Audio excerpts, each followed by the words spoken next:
ಲಾರಿಗೆ ಬೈಕ್ ಡಿಕ್ಕಿ ಸ್ಥಳದಲ್ಲೇ ಇಬ್ಬರ ಸಾವು. ಕೆಂಬಾವಿ ಹೊರಭಾಗದಲ್ಲಿ ನಡೆದಂತಹ ಘಟನೆ. ಬೈಕ್ ಸವಾರರಾದ ಶಿವನಗೌಡ ಹೊಸಮನಿ ಹಾಗೂ ಲಕ್ಷ್ಮಣ ಸ್ಥಳದಲ್ಲಿ ಸಾವನ್ನಪ್ಪಿದ ಕೆಂಬಾವಿಯಿಂದ ಬೊಮ್ಮನಹಳ್ಳಿ ಗ್ರಾಮಕ್ಕೆ ಬೈಕ್ ಮೇಲೆ ತೆರಳುವಾಗ ಘಟನೆ ನಡೆದಿದೆ.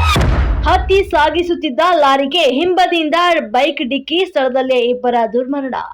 ಸ್ಥಳಕ್ಕೆ ಕೆಂಬಾವಿ ಪೊಲೀಸರ ಭೇಟಿ.